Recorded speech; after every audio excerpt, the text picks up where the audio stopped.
बेटा यहाँ पे बात होनी है कि किसी भी जीन के एक्सप्रेशन को हम कैसे रेगुलेट करेंगे। मतलब कोई भी जीन अपना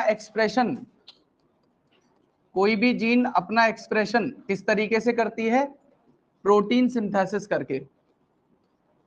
अब वो जो प्रोटीन बना रही है वो कोई एंजाइम भी हो सकता है, कोई स्ट्रक्चरल प्रोटीन भी हो सकती है, कोई हार्मोन हो सकता है, या किसी अदर तरीके का हमारे फैक्टर हो सकता है। तो बात यहां पे ये है कि कोई भी जीन जो अपना एक्सप्रेशन कर रही है, मतलब प्रोटीन के सिंथेसिस को कर रही है, उस एक्सप्रेशन को हमें रेगुलेट करना है। इस एक्सप्रेशन को हमें रेगुलेट करना है, मतलब कहने का ये है कि हमें इस प्रोटीन सिंथेसिस के रेट को ज्यादा या कम करना है। तो इसी चीज को रेगुलेशन कहते हैं। We are regulating the protein synthesis और gene expression. This is known as regulation of gene expression. अब यहाँ पे बेसिकली प्रोकैरियोट्स और यूकैरियोट्स में दोनों में ये रेगुलेशन अलग अलग तरीके से होता है। प्रोकैरियोट्स के अंदर और यूकैरियोट्स के अंदर डिफरेंसेस हैं। दोनों का एक्सप्रेशन बिल्कुल अलग अलग तरीके से होगा। कैसे होगा? देखिए, प्रोकैरियोट्स के पास में जो जीन्स होती हैं वो जीन्स बेटा नॉन कॉन्स्टिट्यूटिव होती हैं। वो लगातार काम नहीं करती, वो लगातार फंक्शन नहीं कर सकती। तो ऐसी जीन्स जो अपने मन मुताबिक काम करे, ऐसी जीन्स को हम नॉन कॉन्स्टिट्यूटिव जीन कहते हैं। और यूकैरियोट्स के अंदर जो जीन्स होंगी बेटा वो कंटिन्यूअसली अपने आप को एक्सप्रेस करती हैं, तो ऐसी जीन्स को हम लोग कॉन्स्टिट्यूटिव जीन नाम देते हैं। तो यहाँ पे ये जो प्रोकैरियोटिक जीन्स थी वो बेसिकली अपने मन मुताबिक काम कर रही थी, तो उन्हें लग्जरी जीन नाम देते हैं। और यूकैरियोट्स में जो जीन्स हैं उन्हें बेटा हाउस कीपर जीन कहते हैं। ऐसी जीन्स को हम लोग हाउस कीपर जीन कहते हैं, जो लगातार काम करेंगी, जिनके पास में ऑप्शन नहीं होता। यहाँ पे प्रोकैरियोट्स के अंदर आपको क्या मिलेगा, यहाँ पे कोई भी जीन अपने एक्सप्रेशन को ऑन या ऑफ कर सकती है। कोई भी जीन अपने एक्सप्रेशन को ऑन या ऑफ कर सकती है, लेकिन यूकैरियोट्स में ऐसा मैकेनिज्म नहीं होता। हाँ, यहाँ पे एक्सप्रेशन को, जीन के एक्सप्रेशन को हम कम या ज्यादा कर सकते हैं, हम यहाँ पे कम या ज्यादा कर सकते हैं, लेकिन कंप्लीटली स्विच ऑफ और ऑन करने की फैसिलिटी यूकैरियोटिक जीन्स के पास में नहीं होती। इसी वजह से यहाँ पे ये जीन्स लगातार एक्सप्रेस करती रहेंगी, इसीलिए कॉन्स्टिट्यूटिव कहला रही हैं। यहाँ पे ये ऑन ऑफ, जब जरूरत है किसी प्रोडक्ट की या किसी प्रोटीन की तो ये अपने जीन एक्सप्रेशन को ऑन कर लेंगी, तो और जब जरूरत नहीं है तो ये ऑफ कर लेंगी। ये बेसिकली मैकेनिज्म इसलिए बनाया गया है क्योंकि देखिए प्रोकैरियोट्स का जो ऑर्गेनाइजेशन है वो बहुत ज्यादा सिंपल है, और सिंपल ऑर्गेनाइजेशन होने के साथ साथ बेटा इनके अंदर जो एनर्जी होती है वो बहुत कम होती है। तो ये अपनी एनर्जी को फालतू की चीजों पे, जैसे सपोज करो आपको किसी चीज की रिक्वायरमेंट नहीं है, मतलब किसी बैक्टीरिया को किसी प्रोटीन की रिक्वायरमेंट नहीं है, तो क्यों जबरदस्ती उसे बनाती रहे भाई? कब बनाएगी? जब उसकी जरूरत होगी।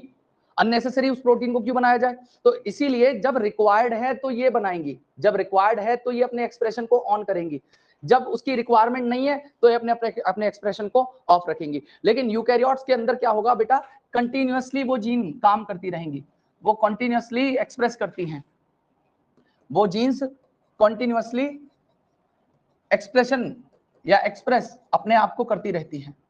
ठीक है, और यहाँ पे कॉम्प्लेक्स ऑर्गेनाइजेशन है तो इनके पास में एनर्जी भी ठीक ठाक है। तो ऐसा मैकेनिज्म जो यहाँ पे है ऐसा उनके अंदर आपको देखने के लिए नहीं मिलता है।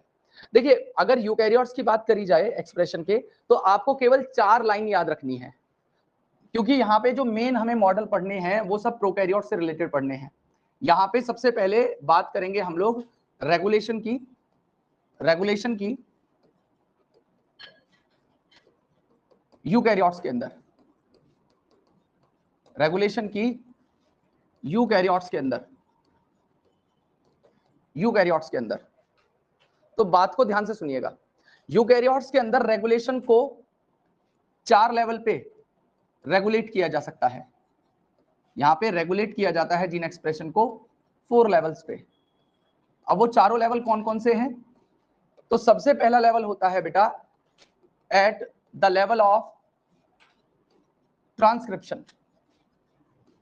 सबसे पहले ये अपने एक्सप्रेशन को रेगुलेट कर सकती हैं ट्रांसक्रिप्शन के लेवल पे। दूसरा होता है at the level of post transcriptional processing. जब ट्रांसक्रिप्शन हो जाएगा और उस एचएनआरएनए से एमआरएनए बनाया जाता है, उस टाइम पे ये थोड़ा बहुत रेगुलेशन कर सकती हैं। तीसरा यहां पे ये रेगुलेट कर सकती हैं जब वो एमआरएनए न्यूक्लियस से साइटोप्लाज्म में ट्रांसफर किया जाएगा। During transport of mRNA from nucleus to cytoplasm, और सबसे लास्ट लेवल है यहां पे जो आपको याद रखना होगा, at the level of translation. Translation के लेवल पे रेगुलेट कर सकते हैं। तो यूकैरियोट्स के अंदर रेगुलेशन के लिए ये 4 पॉइंट्स हैं जो आपको याद रखने हैं। बाकी इसमें कुछ नहीं पढ़ना। जो हम लोग पढ़ने वाले हैं वो यूकैरियोट्स के लिए पढ़ेंगे कि यूकैरियोट्स में कैसे होगा, सॉरी प्रोकैरियोट्स में कैसे होगा। तो मैं अब प्रोकैरियोट को शुरू कर रहा हूं कि प्रोकैरियोट में रेगुलेशन कैसे होगा। Regulation in prokaryotes.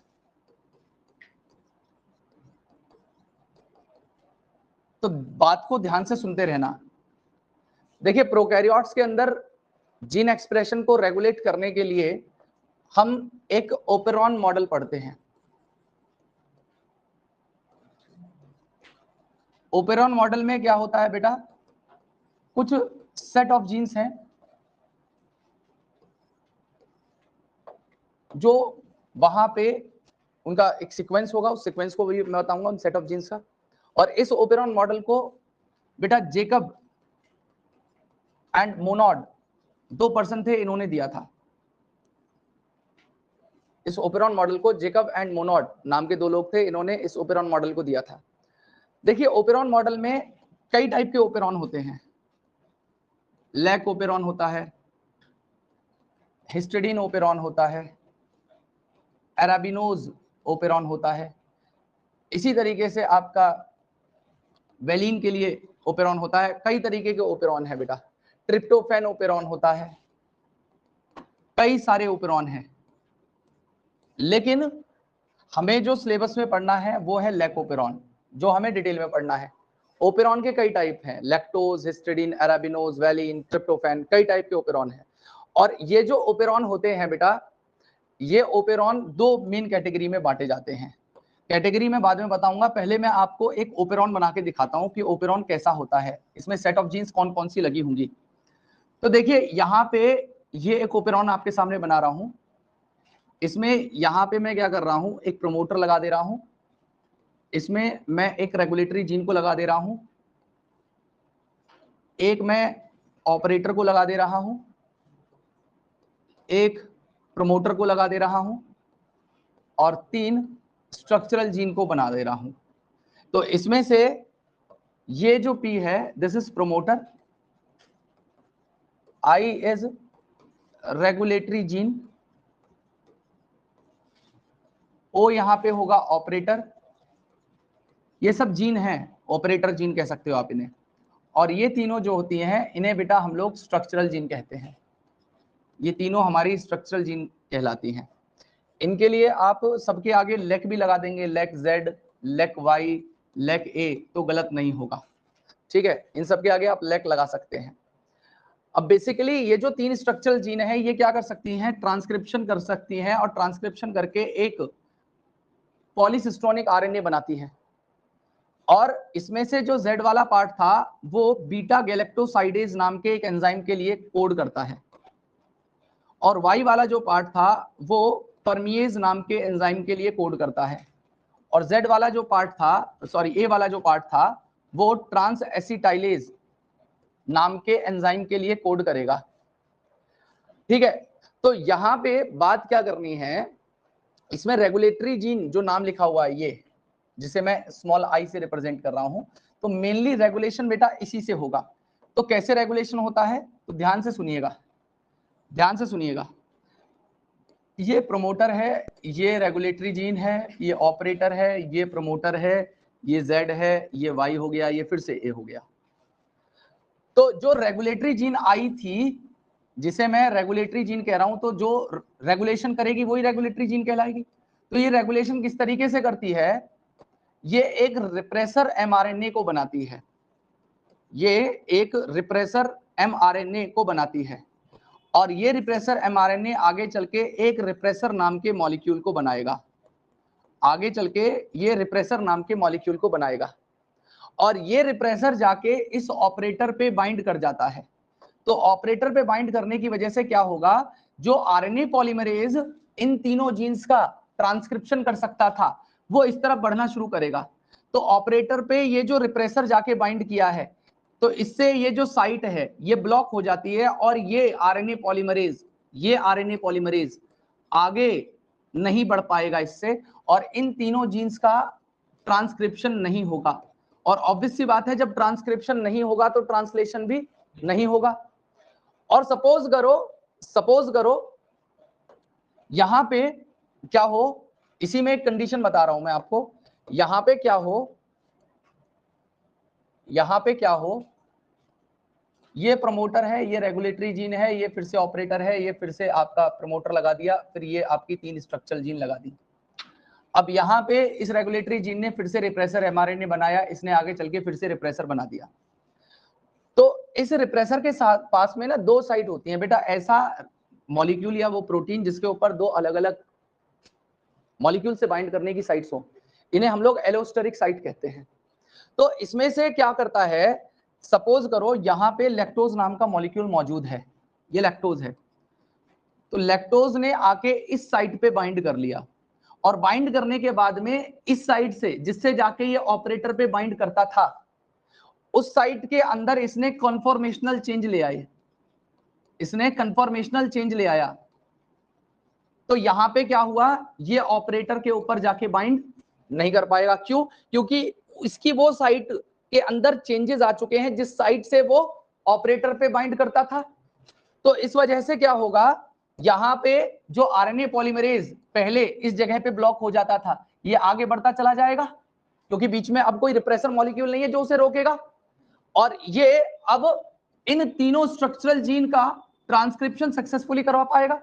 और अगर ट्रांसक्रिप्शन होगा तो आगे चल के बीटा गैलेक्टोज, परमिएज और ट्रांसएसिटाइलेज नाम का जो हमारे एंजाइम्स हैं, वो एंजाइम्स बन जाएंगे। मेरी बात आपको समझ में आ रही है? तो यहाँ पे प्रोकैरियोट्स में देखो ये वाली कंडीशन थी जिसमें इसने अपने एक्सप्रेशन को बिल्कुल बंद कर दिया, और यहाँ पे देखिए अपने एक्सप्रेशन को ऑन कर लिया।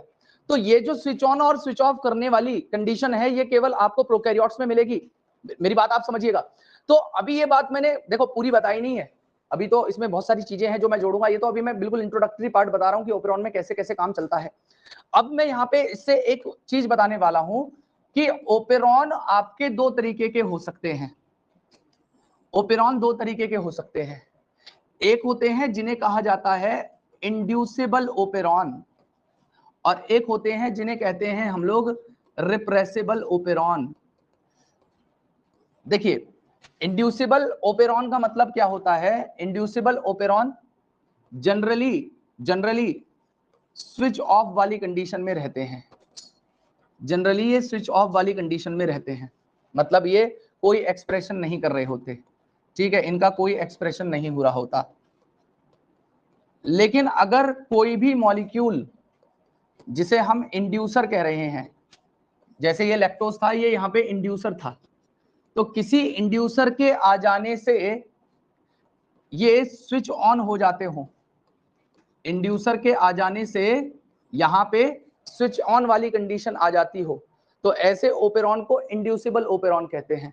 और रिप्रेसिबल ओपेरॉन वो होते हैं जो जनरली आपके स्विच ऑन वाली कंडीशन में रहते हैं, स्विच ऑन वाली कंडीशन में रहते हैं, ठीक है, और वहां पे वो हमेशा एक्सप्रेशन देते रहेंगे, उनका एक्सप्रेशन हमेशा होता रहेगा। लेकिन आपने जो ओपेरॉन जिस प्रोडक्ट को बना रहा था, अगर उस प्रोडक्ट को वहां पे ऐड कर दिया, उस प्रोडक्ट को वहां पे ऐड कर दिया, तो ऐड करने के बाद में वो स्विच ऑफ हो जाएगा, वो स्विच ऑफ हो जाएगा। इस बात को समझने के लिए सभी लोग इधर देखेंगे और कहानी को समझेंगे। देखिए इस इंड्यूसिबल ओपेरॉन में मैं आपको एग्जांपल बता रहा हूं लैक्टोज ओपेरॉन का, और रिप्रेसिबल ओपेरॉन को समझाने के लिए मैं आपको ट्रिप्टोफैन ओपेरॉन के बारे में बता दे रहा हूं प्रिसाइजली, हल्का सा, ज्यादा डीप पर नहीं बताऊंगा, ठीक है, क्योंकि सिलेबस में नहीं है। तो लैक्टोज ओपेरॉन में क्या होगा, एक जैसे बैक्टीरिया है इकोलाई, अब इस इकोलाई को फूड के तौर पे इसका फेवरेट फूड जो है वो समझ लीजिए ग्लूकोज है, इसे ग्लूकोज चाहिए फूड के तौर पे, लेकिन ग्लूकोज फ्री फॉर्म में अवेलेबल नहीं है, तो इसने क्या किया, यहाँ पे जो अवेलेबल फूड था वो था लैक्टोज। अब लैक्टोज इसके पास में बाहर मीडियम में अवेलेबल है, तो इस लैक्टोज को एटलीस्ट अंदर तो लाया जाए, क्योंकि लैक्टोज आप जानते हो एक डाइसैकेराइड होता है जिसमें एक ग्लूकोज और एक गैलेक्टोज यूनिट होती है। तो लैक्टोज को अंदर लाने के लिए यहाँ पे जिस एंजाइम की जरूरत पड़ती है उस एंजाइम को मैं परमिएज कह रहा हूं। तो परमिएज क्या करेगा, इसकी मेम्ब्रेन की परमिएबिलिटी को बढ़ा देगा, इसकी परमिएबिलिटी को इंक्रीज कर देगा। तो परमिएबिलिटी अगर इंक्रीज हो जाएगी तो ये लैक्टोज इसके अंदर पहुंच जाएगा, और लैक्टोज जब एक बार अंदर पहुंच गया तो इसको ब्रेक डाउन करने के लिए बीटा गैलेक्टोसाइडेज नाम के एंजाइम की जरूरत पड़ती है, और ये इसे ग्लूकोज और गैलेक्टोज में ब्रेक डाउन कर देगा। तो ग्लूकोज चाहिए था इसको फूड के तौर पे, वो इसको मिल गया। क्लियर है मेरी बात? ट्रांस एसिटाइलेज का फंक्शन आपको नहीं पढ़ना, ना याद करना, किसी किताब में नहीं मिलेगा आपको कि ट्रांस एसिटाइलेज का कोई फंक्शन नहीं है, बस ये दो एंजाइम से परमिएज का काम था लैक्टोज को अंदर पहुंचाना, बीटा गैलेक्टोसाइडेज का काम था उस लैक्टोज को ग्लूकोज और गैलेक्टोज में तोड़ देना। तो अब एक बात बताइए मुझे, सभी लोग इधर देखना, लिखना मत, इससे पहले देखिए, अगर सपोज करो ये इकोलाई फिर से बना दिया, अब एक दो कंडीशन बना रहा हूं, एक कंडीशन है जहां पे लैक्टोज एब्सेंट है। अब एक बार बताइए, जब लैक्टोज नहीं है तो इसे, लैक्टोज जब यहां पे नहीं है तो इसको अंदर पहुंचाने के लिए किसी परमिएज को बनाने की जरूरत है क्या? और जब अंदर ही कुछ नहीं पहुंच रहा है तो बीटा गैलेक्टोसाइडेज इसे बनाना पड़ेगा, अननेसेसरी अपनी क्यों फालतू में एनर्जी वेस्ट करे और क्यों बनाए किसी चीज को। तो ऐसी कंडीशन में जब लैक्टोज एब्सेंट था तो ये हमेशा क्या करेगा, ऑफ रहेगा, और जहां पे लैक्टोज प्रेजेंट हो जाएगा, जहां पे लैक्टोज प्रेजेंट होगा, तो ऐसी कंडीशन में ये अपने एक्सप्रेशन को ऑन कर लेगा। क्यों कर लेगा ऑन? क्योंकि अब उसे लैक्टोज अवेलेबल है, उसे परमिएज भी चाहिए और बीटा गैलेक्टोसाइडेज भी चाहिए।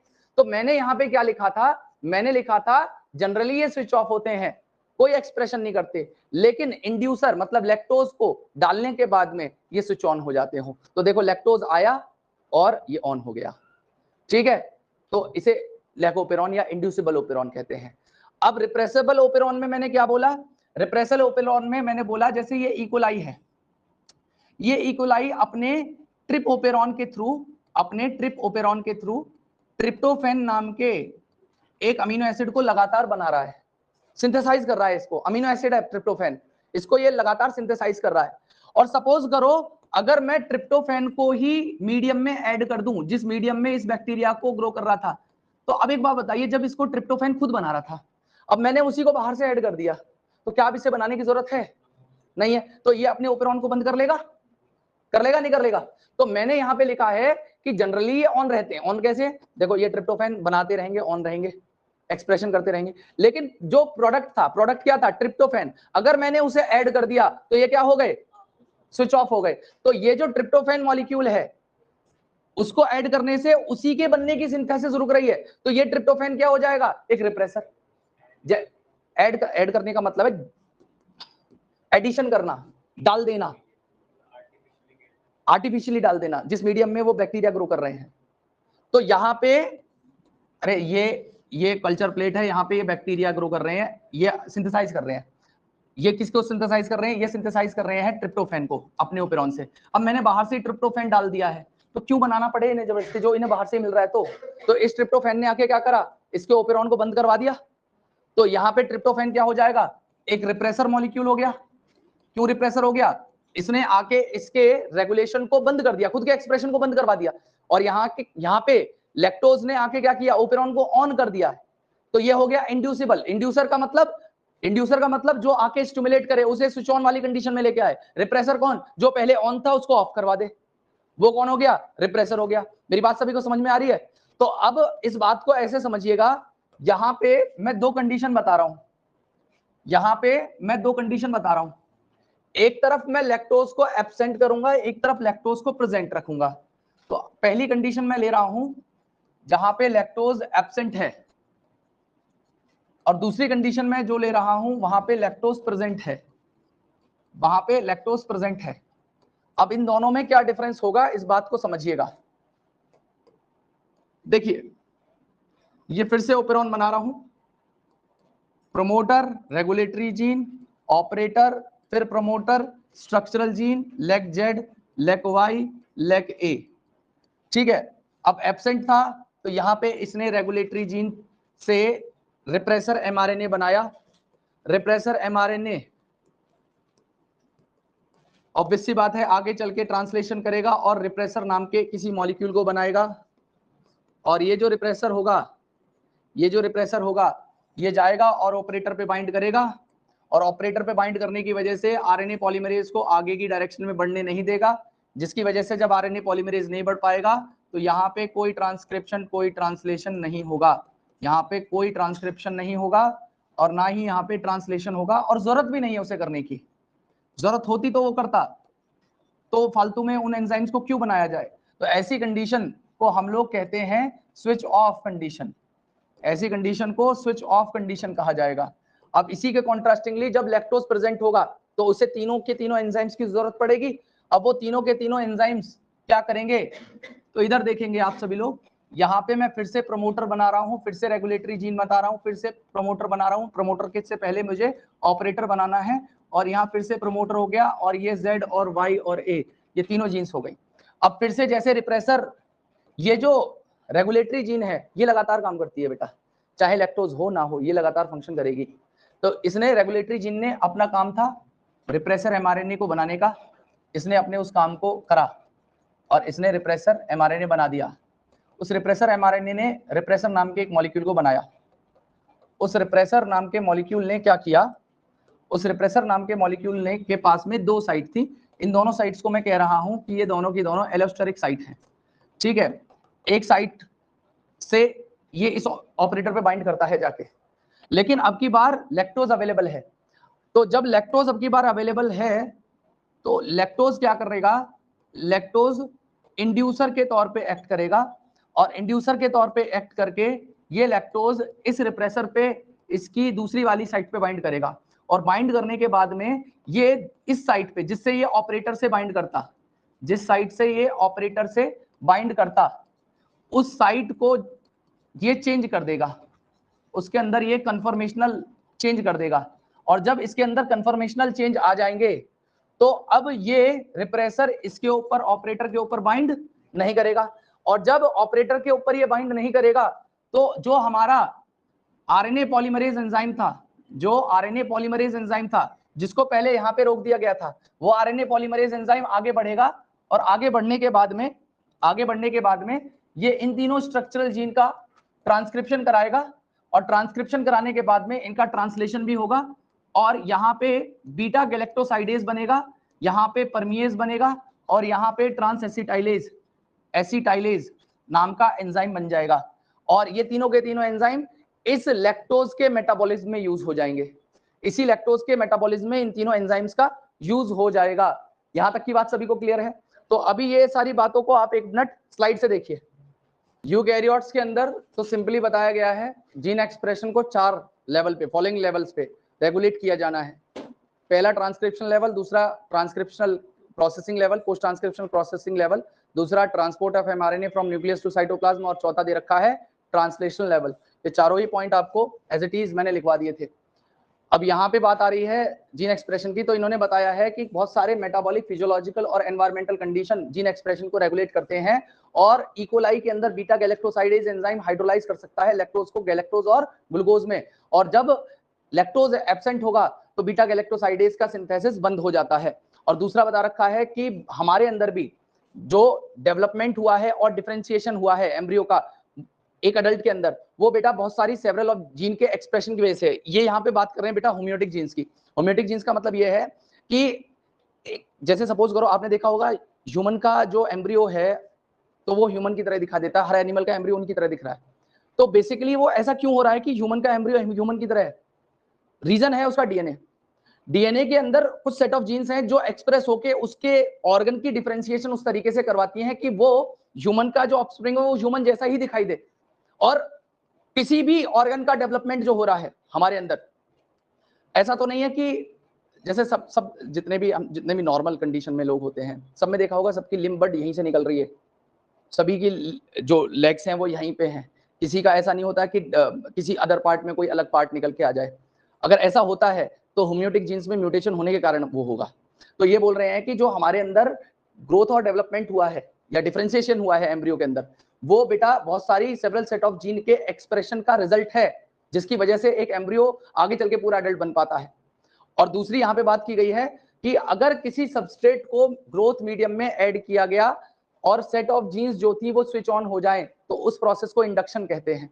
जैसे हम लोगों ने लैक्टोज को ग्रोथ मीडियम में ऐड किया था तो वहां पे वो जो जीन्स थी वो स्विच ऑन हो गई थी। और दूसरी कंडीशन में बोला गया कि किसी मेटाबोलाइट या प्रोडक्ट को ऐड किया गया और जीन्स जो उसे प्रोड्यूस कर रही थी वो टर्न ऑफ हो जाए, जैसे ट्रिप्टोफैन ओपेरॉन में हो रहा था कि ट्रिप्टोफैन ओपेरॉन में ट्रिप्टोफैन को जब ऐड कर रहे थे मीडियम में तो वो क्या कर रहा था, बंद कर दे रहा था। तो उस प्रोसेस को रिप्रेशन कह देते हैं। अब अगली बात यहाँ पे कही जा रही है कि बेटा ओपेरॉन कॉन्सेप्ट में हर मेटाबॉलिक रिएक्शन को कंट्रोल कर रही है कुछ सेट ऑफ जीन्स, और ये जो जीन्स हैं ये रेगुलेट करती हैं मेटाबॉलिक रिएक्शन को, और वही सेट ऑफ जीन्स कंस्टिट्यूट करती हैं एक ओपेरॉन। ओपेरॉन के कई टाइप हैं, लेक, ट्रिप, एराबिनोज, हिस्टिडीन, वेलिन, इतने टाइप के ओपेरॉन हैं, लेकिन इसमें से हमें लैक्टोज ओपेरॉन की बात करनी है। ठीक है, और यहाँ पे इन्होंने ये देखिए डायग्राम में दे रखा है, ये ओपेरॉन दिखाया हुआ है, इन्होंने रेगुलेटरी जीन दिखा रखी है, सबके आगे लेक लगा दिया है बस, IPOZYA, इन सब के आगे lac I, lac P, lac O, lac Z, lac Y, lac A. Lac का मतलब है लैक्टोज। तो यहाँ पे दिखाया गया कि रेगुलेटरी जीन ये रिप्रेसर एमआरएनए बना रही है, ये रिप्रेसर बना रहा है, ये रिप्रेसर जाके देखो ऑपरेटर के ऊपर बैठ गया। ठीक है, ऑपरेटर के ऊपर बैठने की वजह से ये मेरे हिसाब से आरएनए पॉलीमरेज है जो आगे नहीं बढ़ पाया, जिसकी वजह से इन तीनों जीन्स का हमारा ट्रांसक्रिप्शन ट्रांसलेशन नहीं होता है। अब आगे की कंडीशन है कि लेक ओपेरॉन को देने का कॉन्सेप्ट किसको जाता है, तो यहाँ पे बताया गया है लेक ओपेरॉन एक ओपेरॉन है जो लैक्टोज मेटाबॉलिज्म को कंट्रोल करता है। तो यहाँ पे इसे फ्रांसिस जेकब एंड जेक मोनॉट, ये 2 पर्सन थे जिन्होंने ओपेरॉन कॉन्सेप्ट को दिया था। ओपेरॉन कॉन्सेप्ट में किसी ओपेरॉन में क्या क्या पार्ट होंगे, सबसे पहला पार्ट होगा इसमें रेगुलेटरी या इनिबिटर। ये जो आई टर्म आया ना इसके अंदर, आई इंड्यूसर नहीं है, आई इज इनिबिटर। ठीक है, और इनिबिटर को ही रेगुलेटरी जीन कह दिया गया है। ये कोड कर रही है किसके लिए, रिप्रेसर प्रोटीन के लिए। 3 स्ट्रक्चरल जीन है ZYA और एक ऑपरेटर जीन है। और ध्यान से सुनिएगा, इसमें बोला गया है कि जो जीन्स होती हैं ओपेरॉन के अंदर वो एक साथ फंक्शन करती हैं जब सेम और रिलेटेड मेटाबॉलिक पाथवे कर रही हूं। अब यहां पे है जी बेटा, ये कह रहे हैं कि जैसे सपोज करो ये बहुत सारी सेट ऑफ जीन्स हैं, एक रेगुलेटरी पाथवे चल रहा है, जैसे सपोज करो लैक्टोज मेटाबॉलिज्म चल रहा है, तो ये सब लोग एक साथ काम करने लग जाएंगे कोरिलेटेडली। वही बात यहाँ पे कही गई है, अगर सेम मेटाबॉलिक पाथवे मतलब लैक्टोज मेटाबॉलिज्म क्या होती है तो इनका फंक्शन क्या हो जाएगा, एक साथ हो जाएगा, ये फंक्शन टुगेदर। और अगली बात यहाँ पे कही गई है कि इसमें जो लेक-जेड जीन है वो बीटा गैलेक्टोसाइडेज के लिए कोड करती है। ये बीटा गैलेक्टोसाइडेज लैक्टोज को ग्लूकोज और गैलेक्टोज में हाइड्रोलाइज करेगा। वाई परमिएज के लिए कोड करती है जो परमिएबिलिटी बढ़ाती है सेल की, किसके लिए बेटा, लैक्टोज के लिए, बीटा गैलेक्टोसाइडेज के लिए नहीं, लैक्टोज के लिए। लैक्टोज जब अंदर पहुंचेगा तो बीटा गैलेक्टोसाइडेज उसको करेक्ट कर पाएगा। और ट्रांसएसिटाइलेज के लिए एक करती है, उसका कोई फंक्शन एसिडीज नहीं दिया हुआ है। अब इन्होंने 2 कंडीशन दे रखी है। सबसे पहली कंडीशन दे रखी है जब इंड्यूसर या लैक्टोज नहीं था, तो जब रेगुलेटर मतलब जब आपका लैक्टोज नहीं था तो यहां से जो रेगुलेटरी जीन थी इसने एमआरएनए बनाया, रिप्रेसर प्रोटीन बनाया, और रिप्रेसर ने जाके ऑपरेटर पे बाइंड किया, जिसकी वजह से ये तीनों की तीनों जीन का हमारा एक्सप्रेशन नहीं हो पाया। तो ये कंडीशन क्या कहलाई, स्विच ऑफ कंडीशन। तो इसमें क्या बोला गया है कि जब यहाँ पे कोई लैक्टोज या इंड्यूसर नहीं था, lac operon switch off condition पे था। इसमें क्या बोला कि रेगुलेटर जीन ने एमआरएनए बनाया और उस एमआरएनए एक रिप्रेसर प्रोटीन बनाई, और वो प्रोटीन जाके ऑपरेटर रीजन पे बाइंड कर गई और उसने आरएनए पॉलीमरेज को ब्लॉक कर दिया उसके मूवमेंट को, और स्ट्रक्चरल जीन वहां पे एक्सप्रेस नहीं कर पाई। और दूसरा कंडीशन यहाँ पे बता रखी है जब इंड्यूसर या लैक्टोज प्रेजेंट था। तो ऐसी कंडीशन में क्या हुआ, जब लैक्टोज प्रेजेंट है तो देखिए ये फिर से बना रहा है रिप्रेसर, ये अब की बार लैक्टोज है, ये जाके इस पे बाइंड कर रहा है, इससे ये इसके ऊपर बाइंड नहीं कर पाया, ये तीनों के तीन का जीन का क्या हुआ, ट्रांसक्रिप्शन हुआ, ट्रांसलेशन हुआ, तीनों के तीनों एंजाइम बने, इन्होंने लैक्टोज के मेटाबॉलिज्म को करा दिया। तो यहाँ पे क्या बोला गया कि जब लैक्टोज प्रोवाइड किया गया ग्रोथ मीडियम में तो लैक्टोज ट्रांसपोर्ट हो गया इकोलाई के अंदर by the action of permease, और lactose bind with repressor protein, so repressor protein cannot bind to the operator gene and the operator region become free and induces RNA polymerase to bind with promoter gene and the transcription start। क्योंकि देखो transcription start करने के लिए promoter चाहिए होता है, तो देखो ये रहा प्रोमोटर, तो प्रोमोटर को ही बाइंड करवाना था इसको। तो ये तो रही बात इसकी, और इस कंडीशन को हम लोग कहते हैं स्विच ऑन कंडीशन बेटा, ठीक है। और यहाँ पे लिखा हुआ है कि ग्लूकोज और गैलेक्टोज कभी भी इंड्यूसर के तौर पे एक्ट नहीं कर सकते, और रेगुलेशन जो है लैक्टोपेरॉन का वो रिप्रेसर की वजह से हो रहा है। मतलब लगातार जब शुरुआत से जब तक लैक्टोज नहीं था तब तक रेगुलेटरी जीन उसे कंट्रोल कर रही थी और उसे बंद रख रही थी, ऐसे रेगुलेशन को नेगेटिव रेगुलेशन कहते हैं। और दूसरा बता रखा है लैक्टोपेरॉन कंट्रोल होती है बेटा पॉजिटिव रेगुलेशन में भी। पॉजिटिव रेगुलेशन किस कंडीशन में कहा जा रहा है, जनरली तो ये नेगेटिव रेगुलेशन में रहती है, पॉजिटिव रेगुलेशन तब होगा जब लैक्टोज खुद प्रेजेंट होगा, तो पॉजिटिवली रेगुलेट हो जाएगा और रिप्रेसर से बाइंड कर जाता है। तो ये दो कंडीशंस थी जो आपको याद रखनी है। अब आप पहले लिखेंगे फिर